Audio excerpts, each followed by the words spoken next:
কালকে তো রাহুলের রিসেপশনটা খুব সুন্দরভাবে হয়েছে। অনেক রাত পর্যন্ত গল্প করে মজা করে তারপর আমরা ঘুমাতে গেছি। তো ঘুম আসছিল না বলতে গেলে, কারণ সময়ে ঘুমটা কেটে গেলে আর খুব একটা ঘুম আসতে চায় না। যাই হোক, সকালবেলায় অনেকটা দেরি করে ওঠার পর আমি একটু স্নান টান করে নিয়েছি যাতে আমি লাড্ডু সোনাকে ঘুম থেকে ওঠাতে পারি। তারপরে এখানে এলাম, দেখলাম যে সবাই আশীর্বাদ করছে, তো আমারও আশীর্বাদটা বাকি ছিল।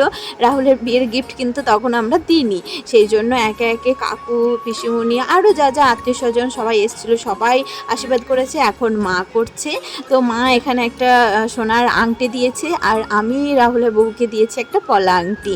তো সেটাই এখন আশীর্বাদ করে দিয়ে দিচ্ছি। এখানে ক্যামেরাম্যান দাদাও আছে, তো কিছুটা ভিডিও কিছু ছবি সব করে নিচ্ছে যাতে এগুলো পরবর্তীকালে স্মৃতি হিসেবে থাকে। তো এই যে যে অনামিকাতে আংটিটা পরে আছে ওটাই দিয়েছে মা।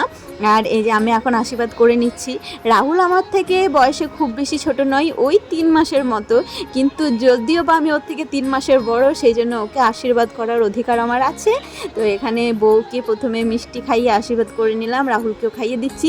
তো তারপরে কি আমি প্রণাম নিতে চাইছিলাম না, কিন্তু জোর জবরদস্তি আমাকে প্রণাম করেই ছাড়লো। প্রণাম নিতে আমার একটু লজ্জাই লাগছিল, কারণ আমি রাহুলের থেকে খুব বেশি বড় না। কিন্তু যাই হোক, কী করা যাবে, এটা নিয়ম। আমাদের সম্পর্কে যদি কেউ বড় হয়, বয়সে ছোট হয়, তাও যারা সম্পর্কে বড় তাদেরকে কিন্তু প্রণাম করতে হয়। তো যাই হোক, এখানে প্রণাম করে নেওয়ার পরে আমি মজার আশীর্বাদ দিচ্ছিলাম, সেগুলো শুনেই সবাই হাসছিল। তারপরে এখন আমার ছোট বৌদি আশীর্বাদ করে নিচ্ছে, কিন্তু বৌদি এখানে এসে মন খুলে আশীর্বাদ করতে পারছিল না, কারণ পেছনে ভয় ছিল যে দেওররা পেছন থেকে এসে কিল মারবে। তো খুব ভয়ে ভয়ে আশীর্বাদটা সারলো। যাই হোক, খুব বেশি জোরে ওকে বিক্রম মারেনি। তো এখানে কিন্তু হোলি খেলতে সবাই শুরু করে দিয়েছে। যতই হোক, আজকের দিনে রং খেলবে না সেটা হতেই পারে না। আমি বোকার মতো সকাল সকাল স্নান করে বসে রইলাম, তাছাড়া কিন্তু কেউই স্নান করেনি।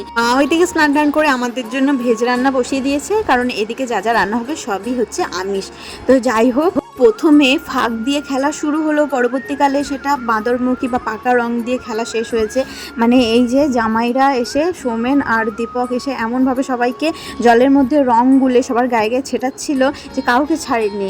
কোনো জেঠিমাও বাদ যায়নি, কোনো কাকিমাও বাদ যায়নি, আর কোনো মানে বোনরাও তো বাদ যায়নি। তো সবাই এখানে খুব আনন্দ করেছি, সাথে নতুন বউকে টেনে এনে সবার শেষে কিন্তু আমরা কাদা দিয়েও হোলি খেলেছি। তো যাই হোক, আজকে মতো ভিডিওটা এখানেই শেষ করছি। সবাই ভালো থেকো, সুস্থ থেকো, রাধে রাধে।